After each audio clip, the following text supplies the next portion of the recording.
But when you look deeper, when you listen with the ear of the Spirit, you begin to see that not all pain is meaningless. Some pain is prophetic. Some suffering carries within it the seed of revelation. The story of the scattered, oppressed, and forgotten peoples of the earth, especially those of African descent, is not merely a tragic chapter in human history. It is a living prophecy unfolding before our very eyes. Every chain, every exile, every tear was written long before it happened, not to destroy a people, but to awaken them. Because sometimes God allows the chosen to fall so that they might one day rise and remember who they are. When you trace the story of the Israelites through the Bible, you find a pattern. Chosen people, blessed by God, forget who they are, turn away from their covenant, and fall into captivity. Egypt was not just a physical place. It was a symbol of bondage, of being ruled by others, of forgetting divine purpose. The Babylonian exile was not just an event. It was a wake-up call to a nation that had drifted from its spiritual roots. Every time the Israelites lost sight of their calling, God allowed them to face hardship, not as a curse, but as a mirror to remind them of who they were meant to be. The same pattern lives today in the story of the black diaspora. Their suffering was not random. It was prophetic. It was written that the chosen would be scattered to the four corners of the earth, serving nations that did not know their God, yet keeping within them a memory they could never fully erase. The transatlantic slave trade, the colonization of Africa, the erasure of identity, the forced renaming, the loss of heritage, all these things were not coincidence. They were the echoes of Deuteronomy 28, where God warned that his people would be taken into ships, sold to enemies, and scattered among nations, yet never completely destroyed. No other people on earth have endured such a specific and detailed prophecy fulfilled so precisely. And yet through every lash, through every whip, through every generation born in foreign lands, the soul of the true Israelites refused to die. It cried out through songs, through prayers, through rhythm and resilience. It spoke through the coded hymns of slaves who sang of Moses and deliverance long before they ever saw freedom. Their suffering became their sermon. Their pain became their prophecy. What the world called oppression, heaven called preparation. The Israelites of old had to walk through the Red Sea to reach promise. The modern Israelites had to walk through centuries of suffering to awaken. Every injustice was a reminder that they were not meant to blend in with the world, but to stand apart from it. Their endurance is not accidental. It is divine evidence. Because no ordinary people could survive what they survived and still rise with hope, creativity, and faith intact. The fact that they still sing, still build, still love, and still believe after all they have endured is proof of divine purpose. Suffering became the furnace that purified the chosen. When gold is placed in fire, it does not burn. It shines brighter. Likewise, the pain of a people refined them into something unbreakable. Their blood carries courage, and that memory carries prophecy. Every generation that rises from the ashes of slavery, apartheid, or poverty carries a piece of that ancient covenant within them, waiting to be reawakened. The systems that tried to erase them only revealed how chosen they were. Because the more the world tried to destroy them, the more they multiplied, innovated, created, and inspired. That is not coincidence. Israelites' suffering was never meant to be permanent. It was meant to be transformative. Just as Joseph was sold into slavery so that he could one day save his family. The descendants of the scattered tribes have endured centuries of bondage so they could one day lead the world back to truth.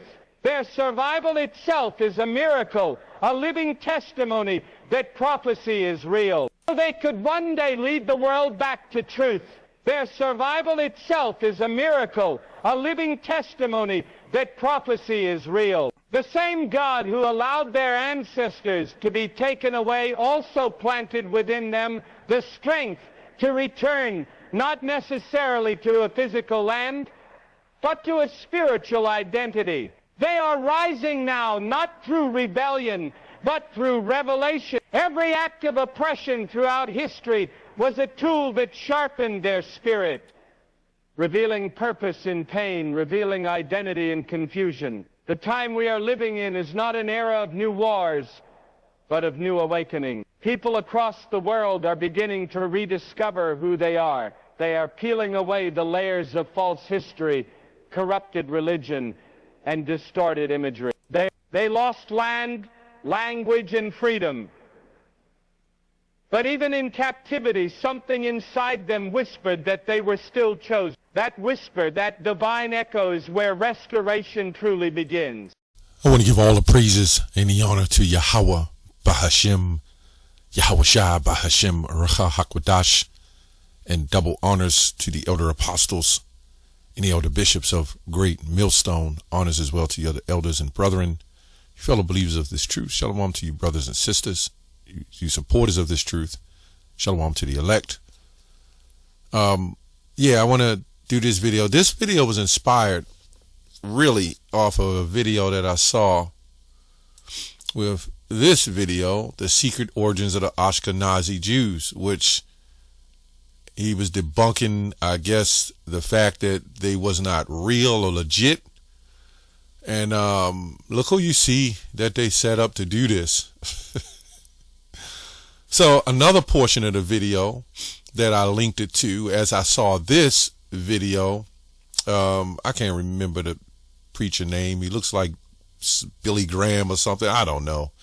But then that also awakened me to, well, yesterday, you know, we had camp, and Apostle Ramlab and Elder Kanak, the brothers really into healing with their herbs, and, you know, showing brothers how to do certain things with tinctures, and then he's on levels where, you know, he understands diet, you know, he understands herbal remedies, and he's like really locked into that. So we got to talking. He's helped me with some things, other brothers with things. So this is all part of the awakening, you know, and that's what, yeah, that's what I wanted to go into, you know. Yeah, this is all part of the awakening. We coming back. They're poisoning us with foods, you know. We've been, and you know, obviously this is meant to destroy the Hebrew Israelites.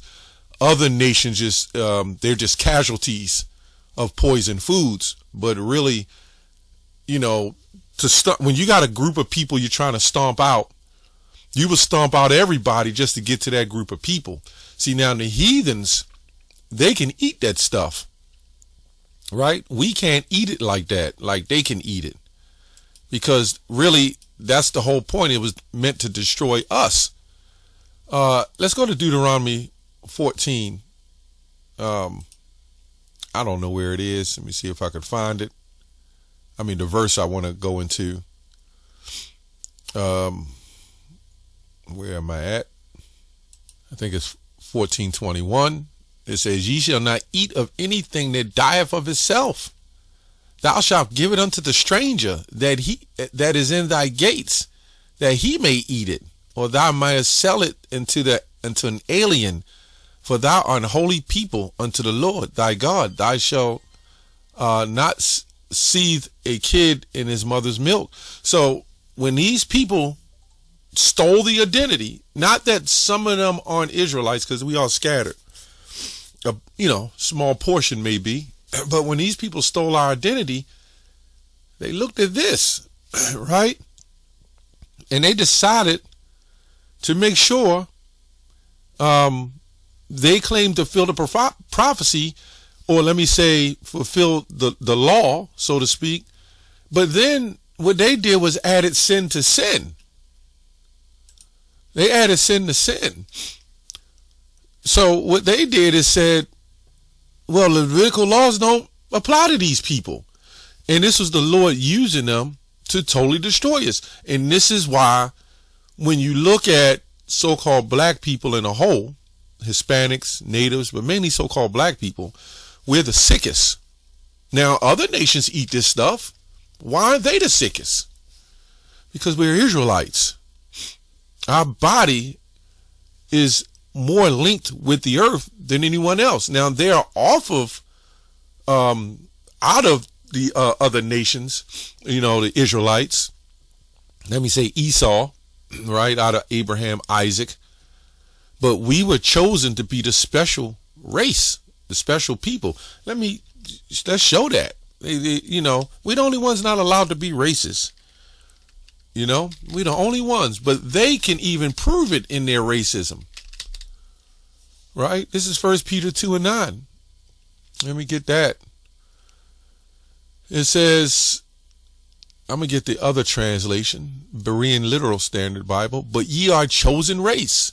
So when they put this in the Bible and they made sure it was clear, they were only thinking about one people. They wasn't thinking about us. But the Lord is the one that put it in there for the awakening of the Israelites, right? It says you are a chosen race, a royal priesthood, a holy nation, means set apart, right? So when you see holy and chosen, that's all pretty much together. This is how Old English was written. Chosen means set apart, holy means set apart. A people to his own possession is set apart. You see what I'm saying? So this is called a hendiadys, where, this is why in Isaiah 14 you'll see wake up the Israelites and make them a light to the Gentiles. That is all talking about the same thing. I like to keep bringing that up, right? So let's go to Exodus 1, right? It says 1:8. Now there arose a new king over Egypt, which knew not Joseph. And he said unto his people, behold, the people of the children of Israel are more mightier than we. Come, this is after Joseph died. I believe this King Ramses, the second. Come on, let us deal wisely with them, lest they multiply, and it come to pass, when there fall out any war, they join also unto our enemies and fight against us, right? And this is why you'll see, right, when you see these marches, you'll see in the Black Lives Matters, you'll have Edomites joining with them, or let me say other nations, and some of them are Jake anyway, but they all join together because they hate the government. You know what I'm saying? And that's what they're afraid of. And this is why they got to keep the racial tensions going. They keep us separated. And really, that's to keep separate the children of Israel and the children of Judah. Because you got the Israelite foreigners who will look like other nations.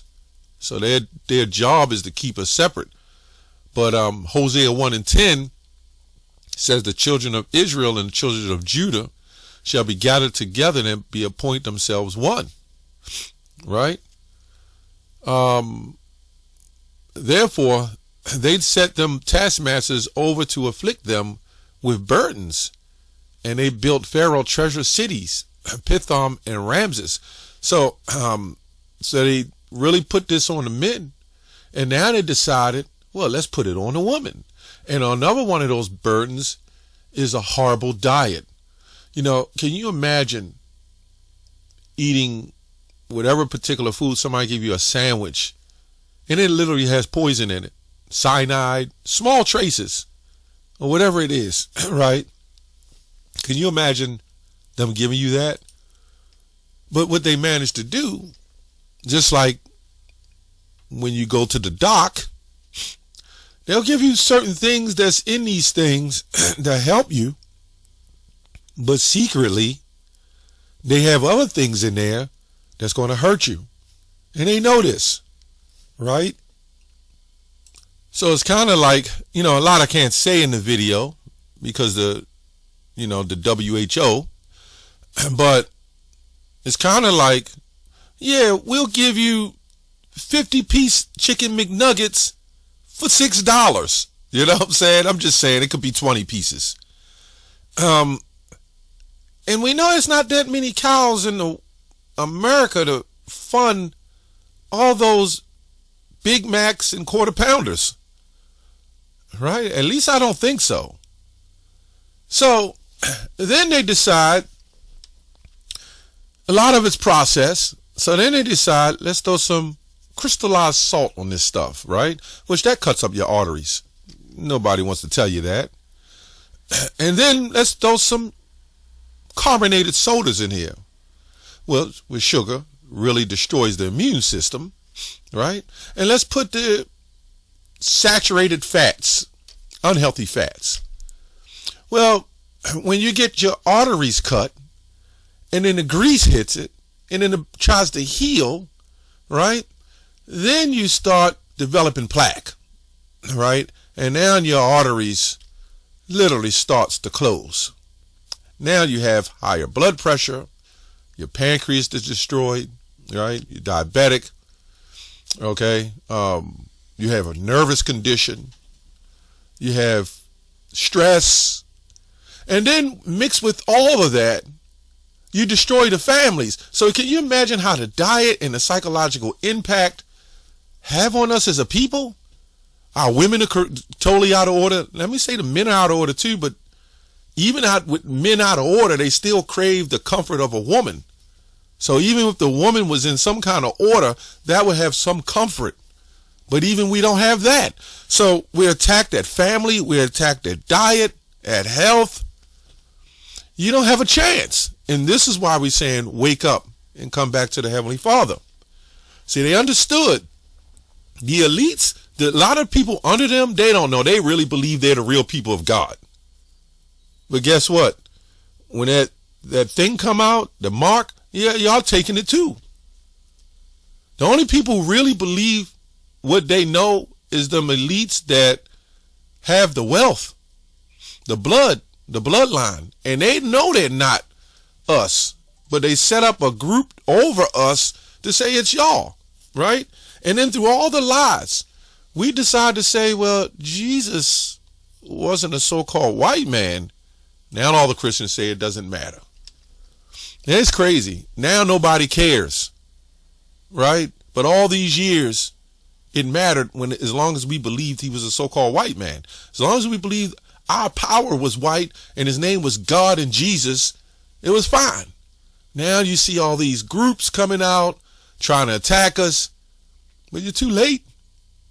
You know, where were you Christians back in the 70s doing this to Hebrew Israelites? Where were you?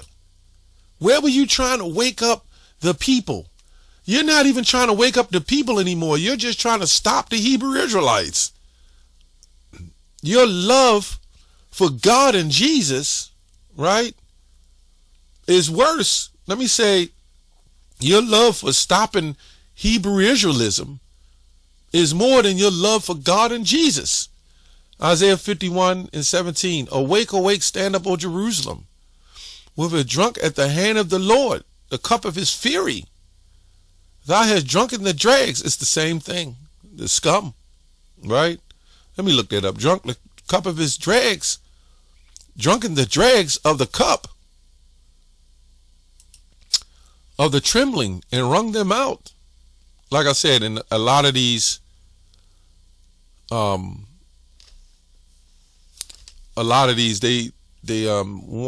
word pretty much, they'll have 5 different things and it pretty much mean the same thing. To the dregs of the cup, right? The goblet, the dregs means the cup. It says goblets compare, so it basically means the cup, right? Literacy, Judah's exile, promised restoration. The prophet speaks of generations crushed by Babylon, but destined for redemption, right? So when these scholars say, well, this was all these things we're reading, like here, let's go to Isaiah. For the Lord will have mercy on Jacob and will yet choose Israel and set them in their own land. and the strangers shall be joined with them. I think I had this conversation with Apostle Ramla yesterday. I'm not sure. Might have been Elder Pashad. I can't remember. But we was talking about this scripture, right? And they shall cleave to the house of Jacob. Now, the apostles live was going into that, and we was watching it. That's where I saw that, right? And the people, now, when you go up here, and the Lord will have mercy on Jacob, because they're trying to say, this has already happened, right? Now, that's when I go to Hosea 1:10, where the children of Israel and children of Judah will appoint themselves one head. And the people shall take them and bring them to their place, right? And the house of Israel shall possess them in the land of the Lord. So now, if we're the heathen, should they not be possessing us in that land?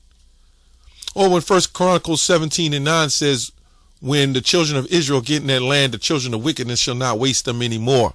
I mean, what's going on? We don't see that happening.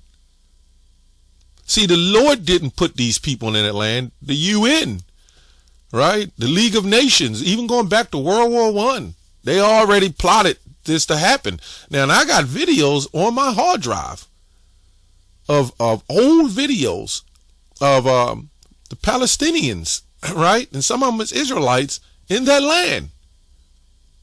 So now how the hell did they all turn out to be the way they are? And then these Christians will say they never lost their identity. So if they never lost their identity, right, which can't be true. The true Israelites did lose their identity. They got reckoned even in Babylon. We've been destroyed, right? We've always woken back up, right? But they say they never lost their identity. But Deuteronomy 28:64 said we'll be scattered amongst all nations. So we scattered amongst all nations, but we kept the same covenants and laws. Get the hell out of here. He said you will serve other gods. And that's why Deuteronomy 28 cut you. You will serve other gods. Now, when the Israelites will serve other gods, would they not mess with other nations? Would they not mess with the so-called African nations? I'm just saying for an example. Would they not mess with all nations on the planet? Meaning they will lose their heritage. The scriptures say that. But somehow they all kind of look alike.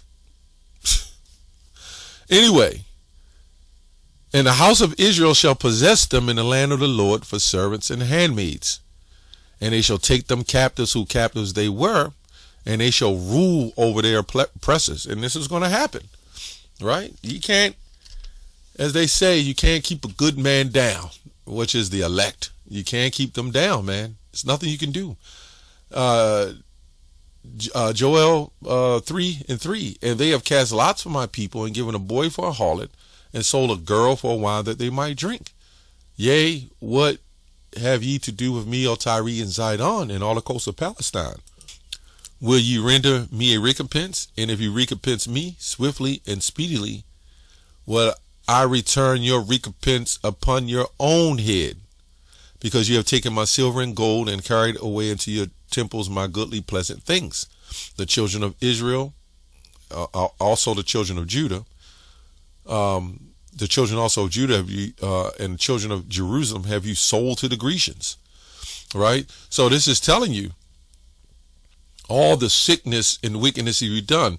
Now, if these people were the true people of the Lord, the earth would be at rest, especially after they got into the land. There would be no GMOs. There would be no tainted water. We would not be drinking out of this contaminated plastic, right? The food would be, the earth would have proper rest, land rest, right? The minerals would be in food. You would have no need to order on Amazon or the pharmacies to get minerals, artificial minerals. You wouldn't have to order magnesium in plastic gel caps, right? You wouldn't have to order vitamin C. You wouldn't have to order any of these things. It would already be in the food. And 90% of Jake, well, I'll probably say 99% of Jake is mineral deficient. And this is where you have anxiety, you have depression, you have health. Vitamin D is not really just a vitamin, it's a hormone. Right? So now all the jobs is sitting in a desk with some AC, no sun. Then you get sick because you have lack of vitamin D and C or whatever vitamin. Then here comes, go line up and get your take, so to speak. Right? And then when you get those things, at the end of the day, when you get these things, they don't cover all the strains. That's why everybody you see get it wind up getting sick. And then you'll say, well, wait a minute, I took it. And they'll say, well, if you didn't take it, it would be much, much worse. Yeah. And they still got this other thing that just happened a few years ago, jump shots. They still lining people up for that. And the elderly. I mean, the elderly already has a fragile, weakened immune system. You mean to tell me you're going to give them something to so-called protect their immune system when it's all in the minerals and the foods and everything that they're supposed to have? That's crazy. And these people don't even know if they're going to get it or not. But you know what? Give it to me anyway, just in case. And that's fear, right? That's faithless. And that's what they've done to us, man. So if they're faithless in that right, you know what I'm saying, you damn sure know they're faithless to the Lord. Because you're supposed to trust in the Lord. It's crazy. When you have that kind of lack of faith, you don't believe. Which means you're totally tied into the system. And this is all a part of the point of the video I'm making when it says awake, awake. It means come out of all of this, man. It ain't the fact that you just wake up and you read the scriptures, you know the truth. You know, that's fine, but you got to live the scriptures and the other parts and factions of the scriptures that may not even be mentioned to some degree. It's all there, but you don't understand it. Don't abhor the Lord's herbs. You know what I'm saying? Anyway, that's all I have on that.